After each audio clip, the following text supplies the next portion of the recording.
Bismillahirrahmanirrahim. Assalamualaikum warahmatullahi wabarakatuh. Pada pertemuan kali ini, saya akan menjelaskan materi yang berkaitan dengan perjanjian internasional sebagai salah satu instrumen utama di dalam hubungan internasional. Penjelasan saya kali ini sesuai dengan pedoman CPMK 2 atau capaian pembelajaran mata kuliah yang kedua, yaitu diharapkan mahasiswa mampu menjelaskan berkaitan dengan instrumen-instrumen yang ada di dalam hukum dan hubungan internasional. Pertanyaannya sekarang adalah, apa itu perjanjian internasional? Tentu saja definisi perjanjian internasional diatur di dalam Vienna Convention on the Law of Treaties atau Konvensi Wina tentang hukum perjanjian yang ditetapkan pada tahun 1969. Di dalam Konvensi Wina pasal 1 disebutkan bahwa treaty means an international agreement concluded by states in written form and governed by international law, whether embodied in a single instrument or in two or more related instruments, and whatever its particular designations. Definisi dari Konvensi Wina di sini disebutkan bahwa dan dapat diterjemahkan sebagai berikut. Perjanjian internasional dapat diartikan sebagai kesepakatan internasional yang disepakati antar negara dalam bentuk tertulis dan diatur di dalam hukum internasional. Perjanjian tersebut dapat diatur di dalam satu instrumen atau beberapa instrumen dan apapun bentuknya. Itulah definisi yang diberikan oleh Konvensi Wina 1969, sehingga dapat kita simpulkan ada 4 hal pokok dalam kita mendefinisikan perjanjian internasional, atau 4 syarat untuk membuat perjanjian internasional. Syarat yang pertama adalah adanya kesepakatan internasional atau persetujuan internasional. Syarat yang kedua, persetujuan itu disepakati oleh negara. Dan yang ketiga, bentuknya adalah tertulis atau written form. Dan yang terakhir adalah diatur berdasarkan hukum internasional. Definisi perjanjian internasional juga diberikan oleh beberapa para ahli hukum internasional. Seperti Schwarzenberger, dia mendefinisikan perjanjian internasional sebagai treaties are agreements between subjects of international law creating binding obligations in international law. They may be bilateral or multilateral. Menurut Schwarzenberger, di situ disebutkan bahwa perjanjian internasional adalah kesepakatan internasional yang disepakati oleh subjek hukum internasional yang menimbulkan kewajiban-kewajiban hukum berdasarkan hukum internasional, dan bentuknya bisa bilateral yang disepakati antara dua negara, atau multilateral yang disepakati oleh lebih dari 2 negara. Jika kita melihat dan membandingkannya dengan definisi dari Konvensi Wina 1969, Schwarzenberger ini definisinya memberikan tambahan bahwa perjanjian internasional itu menimbulkan kekuatan hukum yang mengikat atau menimbulkan kewajiban-kewajiban hukum bagi para pihaknya. Sedangkan definisi perjanjian internasional yang diberikan oleh salah satu ahli hukum internasional di Indonesia, yaitu Mokhtar Kusuma Atmaja, beliau mendefinisikan perjanjian internasional adalah suatu perjanjian yang diselenggarakan antara anggota masyarakat bangsa-bangsa yang bertujuan untuk mengakibatkan akibat-akibat hukum tertentu. Definisi ini hampir sama dengan pendapat yang diberikan oleh Schwarzenberger, bahwa perjanjian internasional menimbulkan akibat-akibat atau kewajiban-kewajiban hukum tertentu. Hal yang penting untuk kita pelajari sebelum kita belajar lebih lanjut mengenai perjanjian internasional adalah prinsip-prinsip yang berlaku di dalam perjanjian internasional. Prinsip yang seringkali kita dengar dan seringkali kita pelajari adalah prinsip good faith atau good faith principle atau prinsip iktikat baik. Prinsip ini dapat diartikan sebagai bahwa perjanjian internasional harus dilaksanakan dengan iktikat baik. Tidak boleh ada keterpaksaan dan tidak boleh ada tekanan yang dilakukan oleh salah satu pihak kepada pihak yang lain. Prinsip yang kedua adalah pacta sunt servanda. Prinsip ini dapat diartikan sebagai bahwa perjanjian internasional mengikat setelah ditandatangani oleh para pihak. Sehingga dalam perjanjian internasional, sekali sudah ditandatangani para pihak menimbulkan kekuatan hukum yang mengikat. Sehingga para pihak harus mengikuti kewajiban-kewajiban yang terkandung di dalam perjanjian internasional tersebut. Itu tadi prinsip-prinsip yang berlaku di dalam hukum perjanjian internasional. Jika kita pelajari, ada banyak bentuk-bentuk dan macam-macam perjanjian internasional. Dilihat dari segi subjek perjanjian, ada perjanjian yang disepakati antara negara, ada perjanjian yang disepakati antara negara dan aktor non-negara, dan juga ada perjanjian internasional yang disepakati oleh aktor-aktor non-negara. Dalam konteks hukum perjanjian internasional, yang dimaksud dengan perjanjian internasional sesuai dengan syarat yang ditentukan oleh Konvensi Wina 1969 adalah perjanjian yang disepakati antar negara, baik itu sifatnya bilateral maupun multilateral. Tetapi dalam perkembangannya perjanjian internasional juga disepakati antara negara dengan aktor non-negara atau antar aktor non-negara. Tetapi hal yang demikian belum diatur di dalam Konvensi Wina 1969 dan umumnya itu diatur sesuai dengan hukum nasional masing-masing negara. Misalnya saja ada suatu negara dia melakukan perjanjian dengan badan hukum atau dengan perusahaan multinasional untuk melakukan kegiatan bisnis tertentu. Hal demikian diatur di dalam hukum keperdataan atau hukum bisnis.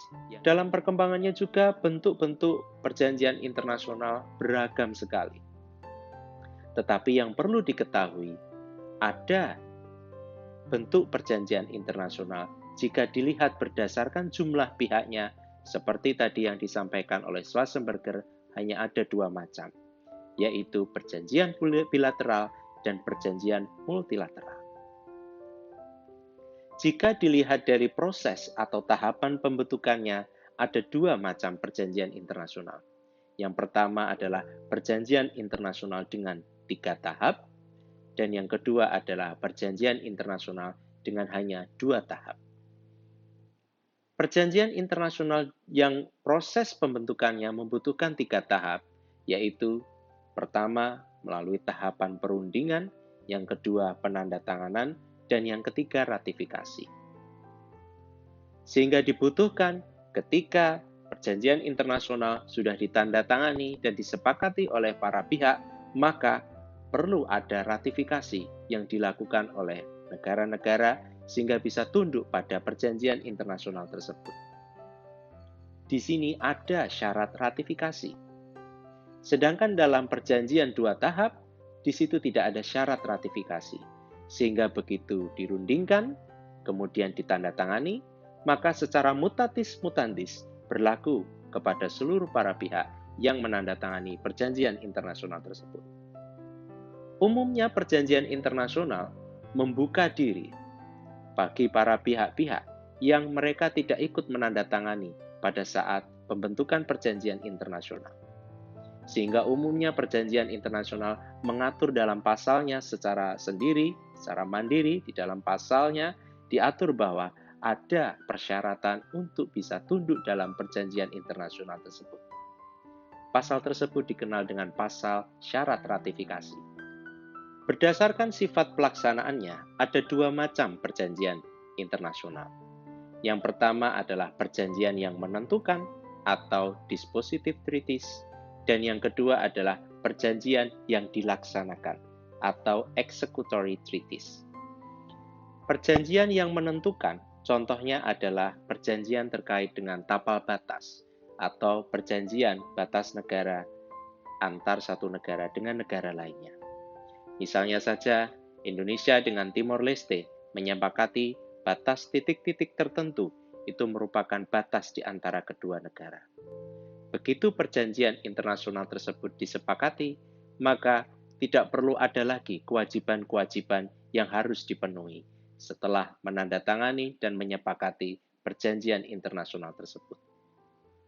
Kewajibannya hanya satu saja, menghormati bahwa titik-titik tersebut adalah titik perbatasan antara kedua negara. Sedangkan perjanjian yang dilaksanakan atau executory treaties, contohnya misalnya adalah perjanjian perdagangan di antara kedua negara. Seringkali perlu diatur bagaimana cara pembayaran, bagaimana mekanisme hak dan kewajiban, dan lain sebagainya. Sehingga ketika perjanjian internasional tersebut disepakati dan ditandatangani, masih tetap ada kewajiban-kewajiban yang harus dilakukan oleh para pihak. Sedangkan berdasarkan struktur perjanjian internasional, ada dua macam perjanjian internasional. Yang pertama adalah the lawmaking treaties, atau perjanjian yang membentuk hukum, dan yang kedua adalah treaty contract, atau perjanjian yang sifatnya kontrak.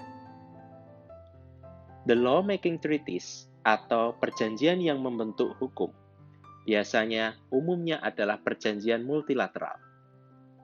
Perjanjian ini terbuka untuk pihak ketiga. Begitu perjanjian internasional disepakati dan ditandatangani, masih terbuka bagi pihak-pihak lain yang ingin tunduk pada perjanjian internasional tersebut.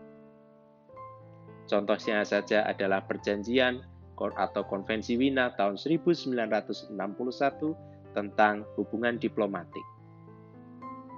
Negara mana saja bisa datang dan kemudian melakukan ratifikasi terhadap perjanjian Konvensi Wina 1961 tersebut tanpa harus, meskipun mereka tidak menandatangani konvensi tersebut.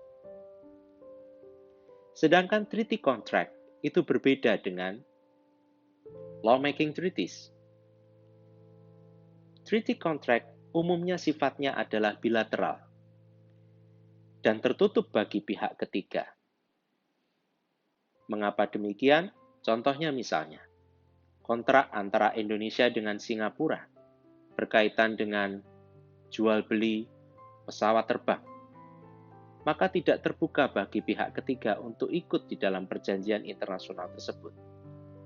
Dan umumnya, perjanjian-perjanjian tersebut berkaitan dengan perdagangan di antara kedua negara. Perjanjian internasional memiliki peranan yang sangat penting di dalam hubungan internasional. Peran yang pertama itu adalah sebagai sarana yang praktis bagi transaksi dan komunikasi antar anggota masyarakat negara. Kita tahu perjanjian internasional juga sebagai sarana, sebagai pengembangan kerjasama di antara negara.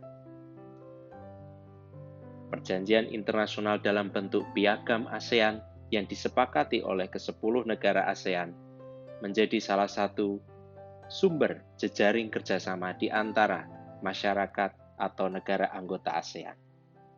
Sehingga saat ini sudah mulai banyak sekali keuntungan yang diberikan dari hasil penandatanganan kerjasama piagam ASEAN tersebut.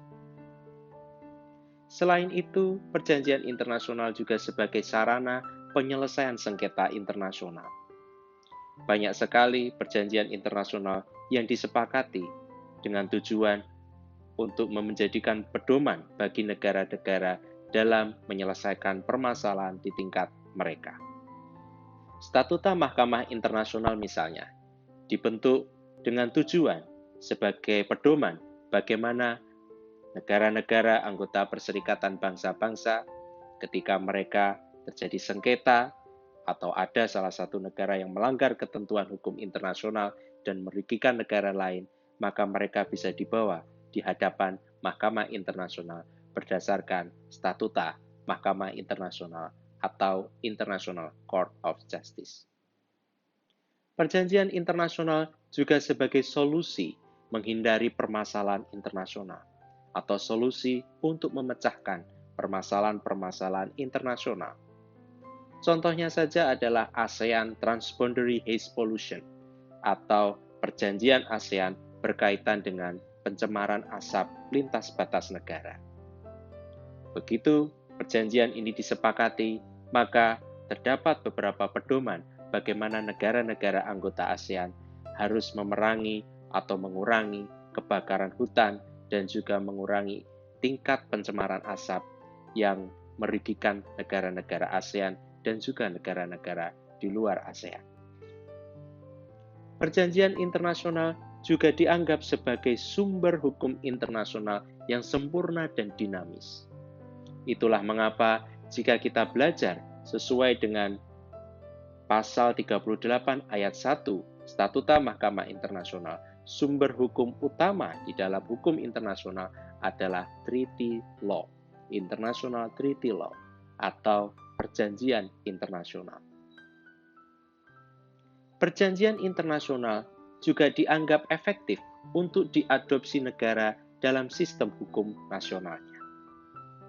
Beberapa undang-undang di Indonesia juga mengacu pada beberapa perjanjian internasional yang disepakati oleh Indonesia.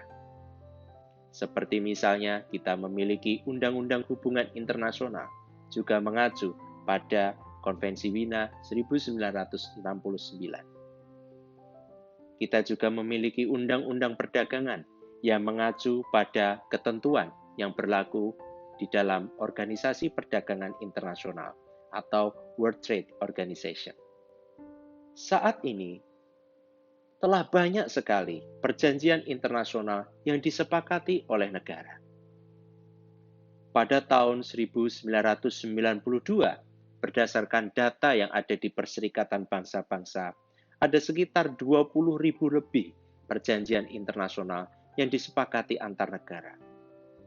Mungkin jika kita melihat data di tahun 2020, sudah ratusan ribu perjanjian internasional yang disepakati oleh negara, baik itu yang sifatnya bilateral maupun multilateral. Tetapi seringkali terjadi konflik antar satu perjanjian internasional dengan perjanjian internasional lainnya. Timbul suatu pertanyaan, apakah ada hierarki di dalam perjanjian internasional? Kita semua tahu dalam konteks hukum nasional ada hierarki peraturan perundang-undangan. Undang-Undang Dasar 1945 ditempatkan pada hierarki yang paling tinggi dan peraturan daerah kabupaten kota ditempatkan pada hierarki yang paling rendah. Nah, sekarang timbul pertanyaan, apakah juga terdapat hierarki di dalam perjanjian internasional? Beberapa ahli hukum internasional, mereka memberikan pedoman bahwa tidak ada pada dasarnya hierarki yang diatur di dalam hukum internasional. Tetapi dalam praktek masyarakat internasional, khususnya pada saat mereka mengajukan sengketa di Mahkamah Internasional, umumnya menggunakan prinsip lex posteriori derogat legi priori, bahwa perjanjian yang terbaru mengalahkan perjanjian yang lama. Mengapa demikian? Karena perjanjian internasional yang baru umumnya jauh lebih detail sesuai dengan konteks perkembangan zaman dan spesifikasi pengaturannya jauh lebih beragam daripada perjanjian internasional yang lama. Saat ini perjanjian internasional telah banyak yang lahir dan sesuai dengan konteks perubahan zaman. Misalnya saja sudah lahir perjanjian internasional tentang perubahan iklim. Saat ini juga sedang dirumuskan bagaimana masyarakat Indonesia, masyarakat internasional mengajukan draft perjanjian berkaitan dengan bagaimana mencari solusi di antara atau solusi pemecahan kasus pandemi COVID-19. Dan juga saat ini juga sudah dirumuskan di Perserikatan Bangsa-Bangsa bagaimana drone atau pesawat tanpa awak terdapat aturan sehingga bisa menjadi pedoman negara-negara mengembangkan teknologi pesawat tanpa awak tersebut. Pertanyaan berikutnya adalah kapan berlakunya perjanjian internasional? Pasal 24 Konvensi Wina 1969 diatur bahwa mulai berlakunya suatu perjanjian internasional tergantung pada ketentuan perjanjian internasional itu sendiri atau menurut apa yang sudah disetujui oleh negara. Sehingga perlu diketahui substansi yang diatur di dalam perjanjian internasional itu sendiri. Biasanya di dalam beberapa pasal di situ diatur bagaimana perjanjian internasional berlaku dan kapan mulai dapat dilaksanakan. Misalnya saja Statuta Roma 1998. Di dalam salah satu pasalnya di situ disebutkan syarat minimal ratifikasi. Sehingga kemudian baru tahun 2002 Statuta Roma baru dapat diberlakukan karena ada syarat ratifikasi, syarat minimal negara. Beberapa negara harus meratifikasi. Dalam perkembangannya, banyak sekali perjanjian internasional yang secara efektif memiliki kontribusi yang sangat positif bagi perkembangan hukum internasional. Beberapa contoh perjanjian internasional yang saya sampaikan ini telah memiliki kontribusi dalam perlindungan hak asasi manusia dan juga telah diratifikasi oleh hampir 2/3 negara di dunia. Contohnya saja perjanjian tentang hak sipil dan politik atau International Covenant on Civil and Political Rights yang berlaku pada tahun 1976 dan saat ini sudah diratifikasi oleh sekitar 148 negara di dunia. Perjanjian internasional seperti International Covenant on Economic and Cultural and Social Rights atau perjanjian konvensi tentang hak ECOSOC itu juga sudah diratifikasi sejumlah 143 negara. Kemudian ada Convention on the Right of the Child atau konvensi tentang hak anak yang sudah diratifikasi oleh 191 negara.